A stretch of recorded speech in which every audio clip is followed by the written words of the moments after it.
G'day guys, back again. Got back to our drill gauge. Now it's covered in CRC from our last video. Now the CRC has been sitting for a couple of weeks and it's got dust on it, and every other possible piece of contaminant that has blown past it has stuck to the CRC. It gets quite sticky. So that CRC is still there and still stopping it rusting, but it has this coating all over it. Now if you go sand it straight away, what you'll find is all that sticky gunge then clogs up your sandpaper straight away. So don't go sanding it straight onto the CRC. Clean the CRC off first and then sand it. Now the CRC is just a rust inhibitor, so it's not toxic. Just give it a wipe off and put that, whatever you wiped off, into the bin. Now get our clean piece of paper here, paper towel, and when we wipe that off, you can see my fingerprints left there with all the dirt stuck in them. That's it. Alright, so I can, just looking in the light here, when I move it forward and backward like that, it's changing the reflection from the fluoros above, and I can see a couple of little marks. I can definitely see a mark down here.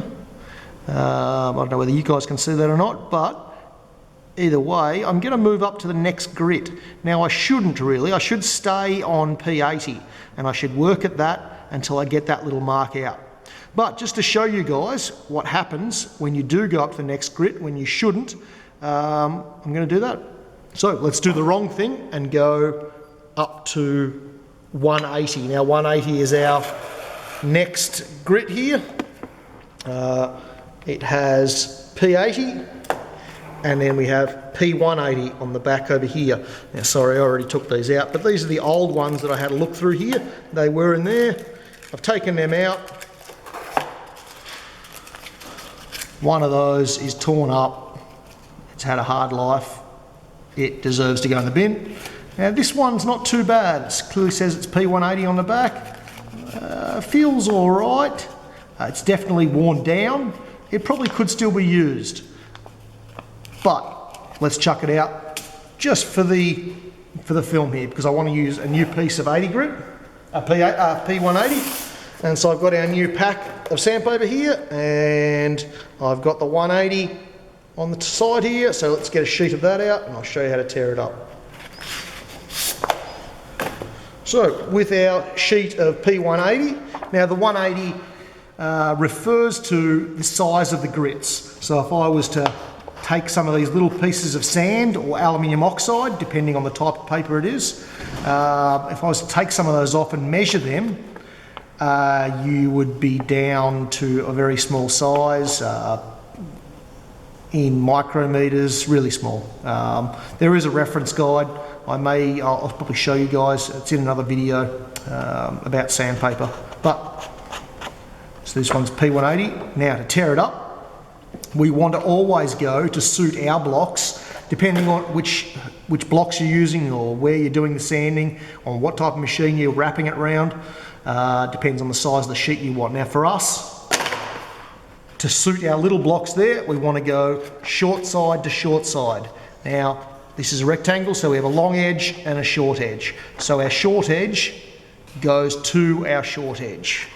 Now once you've folded that over,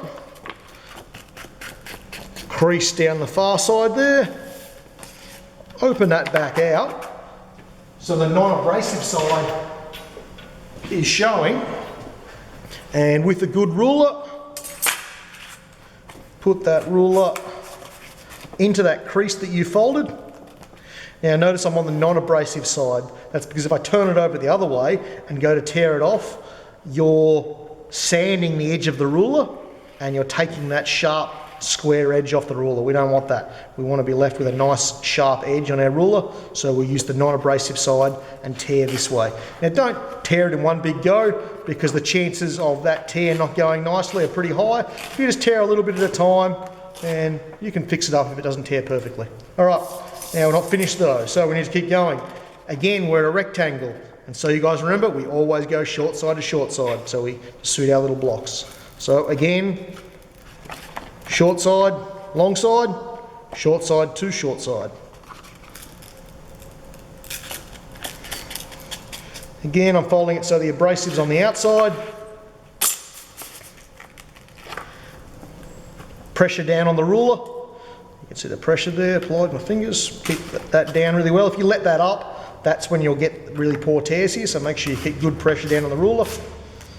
All right, we're still not at the right size yet. We need to go again.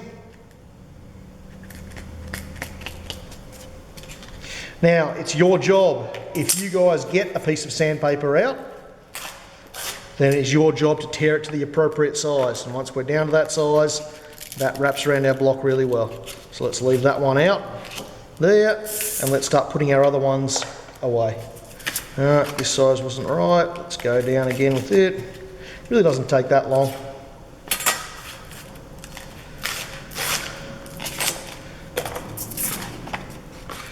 Just remember short side to short side.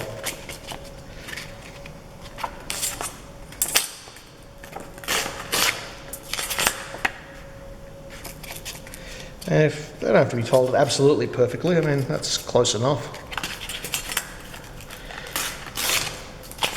No one's going to get there and measure the sandpaper and say that you're a millimetre out.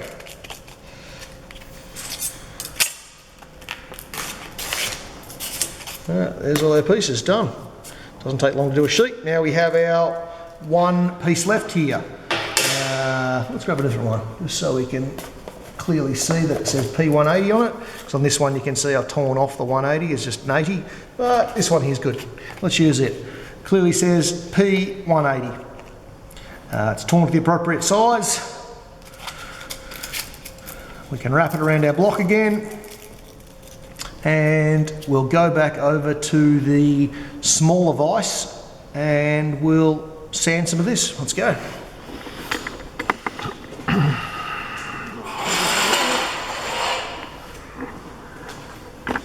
Now I don't want to be sitting my job down, or sorry, my sandpaper down everywhere now. I want to keep it as clean as possible. I've got that piece of steel there. I can sit it on that. I know I was just touching it, it's clean. I don't want to sit it on the table because look at all the stuff that's on there. That's bound to stick to it and then scratch your job excessively, which you don't want. All right, so we've got our other piece of flat here that we were using to set this at the right height.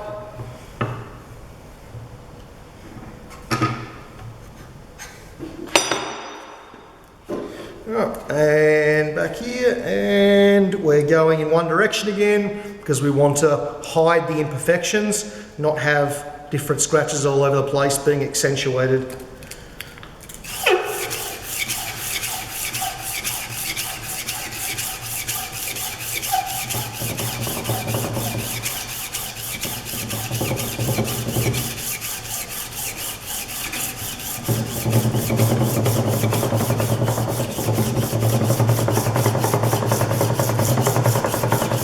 Apologise for the vibration in the table here. Maybe I need some more diagonal bracing.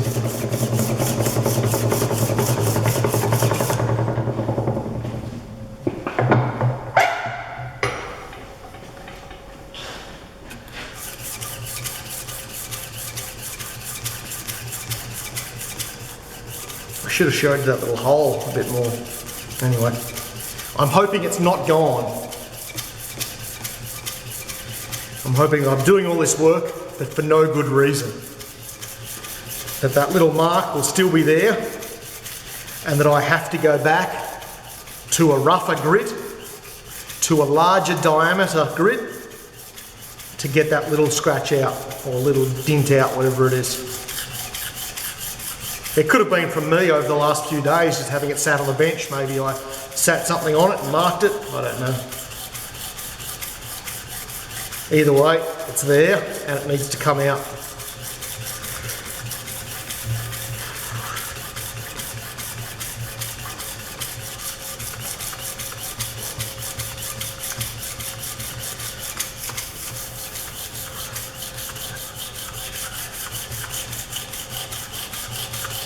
Alright, let's see. You can see how clogged up that sandpaper is. It's taken a fair bit off. Set that back over there. take this off. I'll grab a texter. Alright, now, here's the back. There's my initials stamped in the corner. It's going to be cut out later. Here's my two datum edges, that green side and that green side. Let's flip that back around. So that's the correct way. Later on, this is going to be cut like that. Now, anything in this area here doesn't really matter, but I'm concerned about everything down here. And I can still see it. So down here,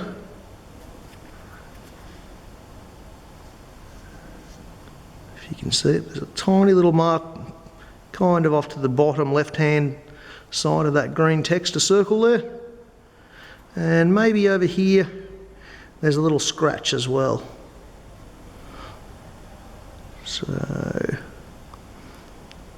what would I do now? Should I stick with my 180 and keep working at those to get those two marks out? Yes, by all means I could do that. And that may get it out. But it's unlikely, and it's always going to take longer than using P80. P80 is larger grit, it takes more material off. We should use that. So, don't be worried if you have to go back a grit, because if you've missed a scratch, then you're better off getting it out at 80 grit stage rather than it showing up all the way through to a mirror finish. So let's put that back in. I'll find another piece of 80 grit and I'll try and get those two little marks out, that scratch and that little dot basically.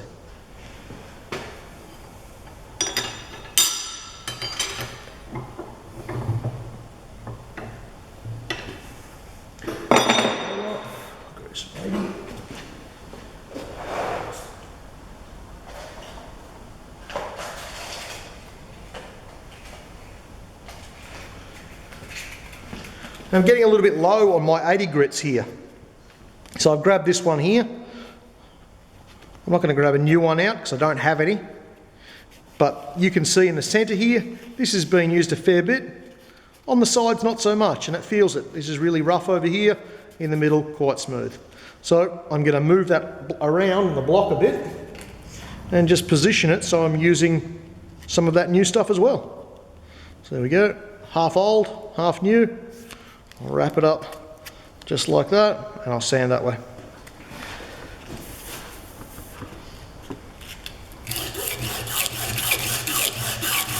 I don't have to worry about sanding over this side either, guys, so I won't put too much pressure there because there's no marks over that side that I need to get out. So I'll just stick to this half of the drill gauge.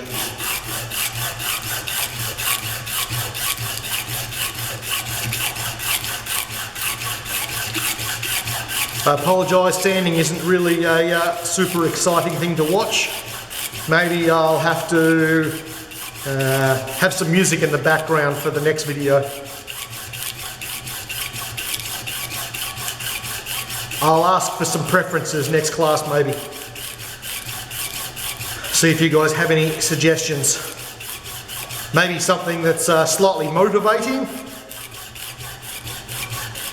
Now you guys can see how much pressure I'm putting on this. I'm not just wiping it forwards and backwards. You can see my fingernails there. I'm actually putting a bit of pressure in there. You can see the blood getting pressed out of my, from behind my fingernails there when I put the pressure down. So I'm putting a fair bit on there. Don't think I'm just rubbing it forwards and backwards lightly.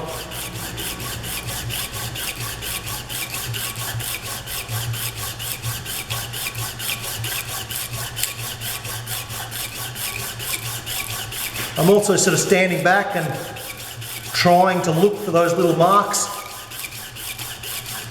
using the fluorescent lights that are reflecting on it from above. That's why I'm sort of moving my head around a little bit to look at different angles, see if I can see it from a different perspective.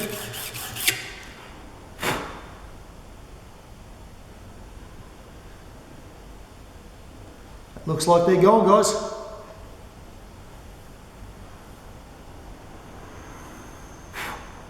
Yep, both gone.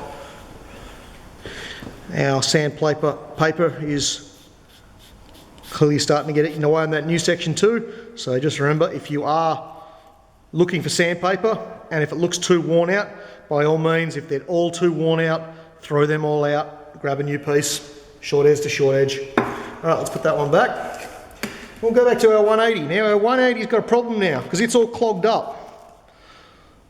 And that clogging means that that feels really smooth there. Yes, that's abrasive there, but that's really smooth. Smooth's no good for us. We want abrasive so that we can sand really quickly. So you can try and flex the sandpaper. You can whack the sandpaper on the back of the table. You can rub it on your fingers. You can do all sorts of stuff like that. If we were doing this as a wet version, then it wouldn't clog up as well. But like I said before, we don't want to make a heap of mess and do it wet. So just going to do it dry on the bench. Just make sure you keep checking these to make sure they don't get too clogged up.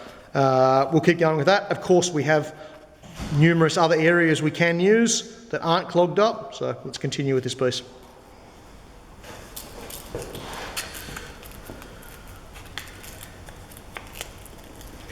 I wrapped it around the bend, so I've got a bit of clogged area there, but the majority of it's still good. I've moved over here a bit.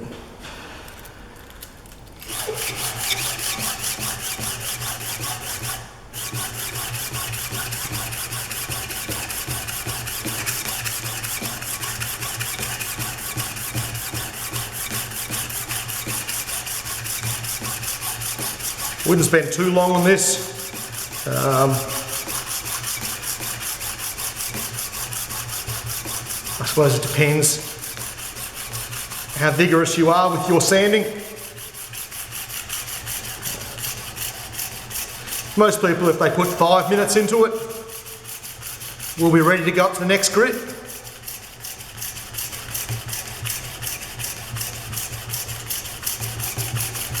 Let's check the sandpaper out again and see how clogged it looks.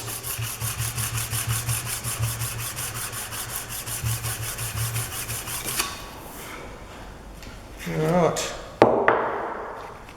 that was our area there, and we clearly have a few other clogged sections there. Now, just for reference, the reason this is done in water is because, and I'll go wash it out now, I'll bring it back and show you.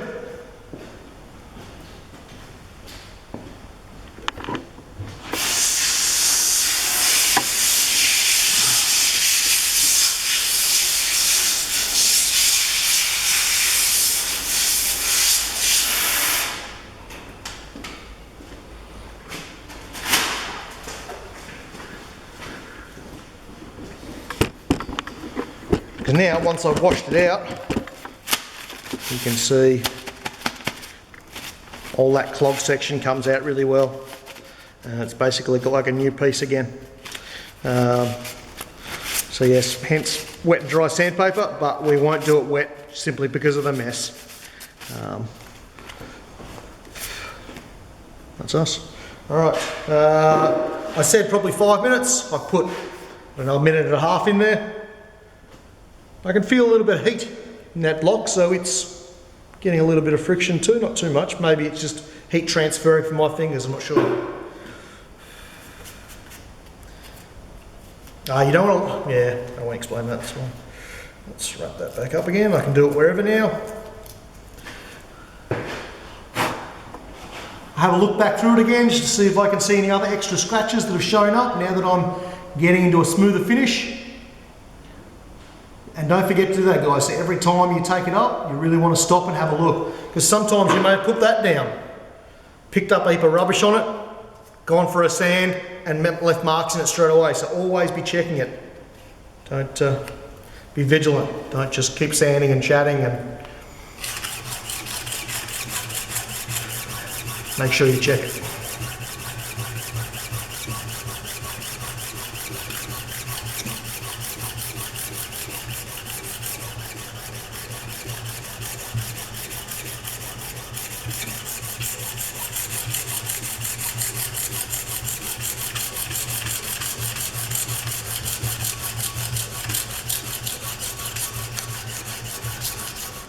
I made a cup project as a TAFE project when I was 19. So at TAFE as a Boilermaker, I made a stainless steel cup. Now a cup was easy, it only took a couple of hours to make a cup.